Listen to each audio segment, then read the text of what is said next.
The longest ever US government shutdown will officially end tonight, confirmed Speaker Mike Johnson. Good morning, everybody. Just wanted to come out and say that we believe the long national nightmare will be over tonight. It was completely and utterly foolish and pointless in the end, as we said all along. I just want to apologize to any Americans who are out there who still have flight cancellations or delays today. I want to apologize to the many American families who were made to go hungry over the last several weeks, our troops and other federal employees who are wondering where their next paycheck would come from. All of that's on the Democrats. Just never forget, they voted 15 times between the House and the Senate to close your government. And the Republicans tried every single day of the shutdown to open it, and we voted 15 times to do that. They have a lot to answer for, and I just want to say that we're very optimistic about the vote tally tonight. We think this is going to happen, and we're sorry that it took this long. So Republicans are going to deliver for the people. We're ready to get back to our legislative agenda. We have a very aggressive calendar for the remainder of this year.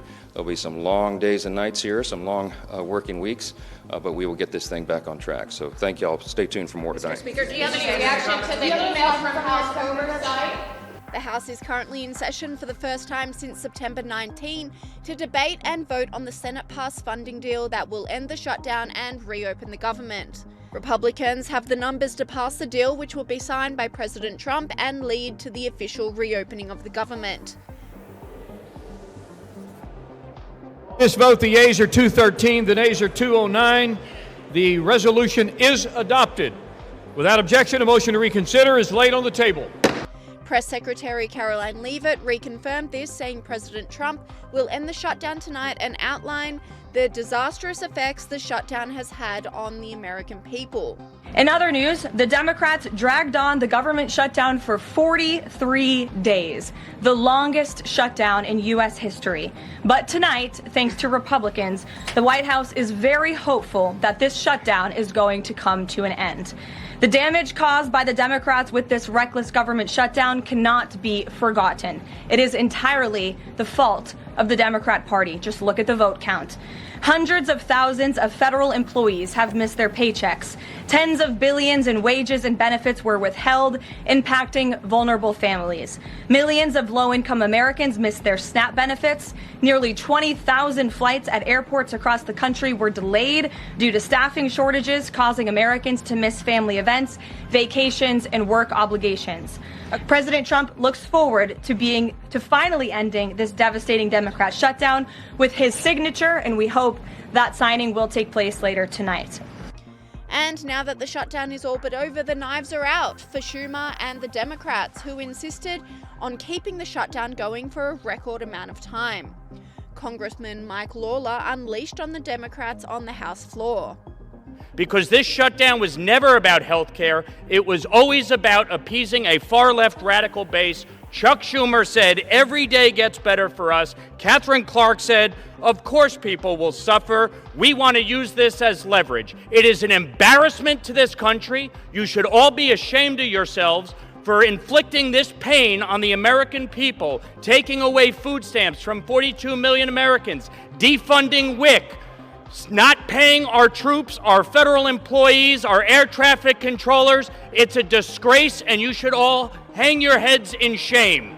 And now the truth has been exposed. The shutdown was never about healthcare for the Democrats. It was about stopping President Trump's agenda, explained Treasury Secretary Scott Bessent. Well, Brian, it's the Democrats tried to stop President Trump. They couldn't stop him in the courts. They couldn't stop him with the mainstream media. So they shut down the government. And they've taken the mask off. Ezra Klein in the New York Times yesterday actually said this was never about health care. This was about President Trump and his totalitarianism.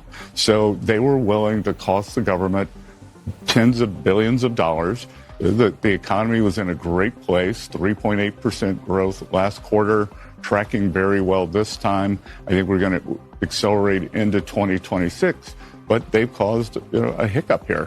And with the truth now being exposed, the ringleaders of the shutdown, Chuck Schumer and Hakeem Jeffries, are being absolutely blasted by not only Republicans, but also their own. Outspoken Democrat detractor John Fetterman very candidly undermined the leadership of the Democrats. Who is running the show now in the Democratic Party, in the Senate, in the House? No one really knows, and I think my values are reflected in my vote and the things that I support here, and if that might put me at odds with parts of my party, I'm okay with that. I mean, we need to be a big party, a big tent party. So for me, it's like these are pretty reasonable. I mean, my party's always been opposing shutting our government down. I'm not sure why it's controversial now to devote these things, and I refuse to put all these people in the middle of this political kinds of brinkmanship.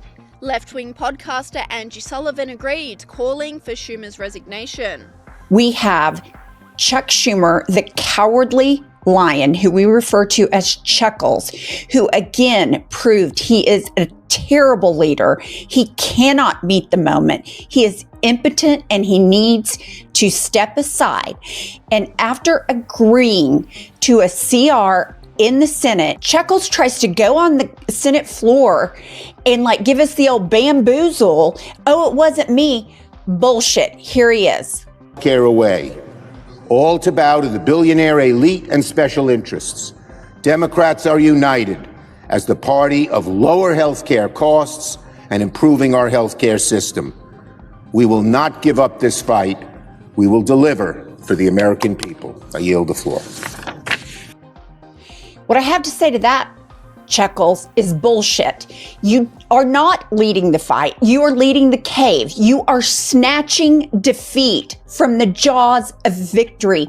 You single-handedly, with this vote, one of two things is true. You baited the people that voted for it because they're not running again or they're independents, or it's a complete and total failure of your leadership that you did not whip the votes to keep the senators all voting in a Democratic bloc. This falls on Chuckles first and foremost. And even AOC is dancing around support for Schumer. Congresswoman, you mentioned Schumer stay as minority leader?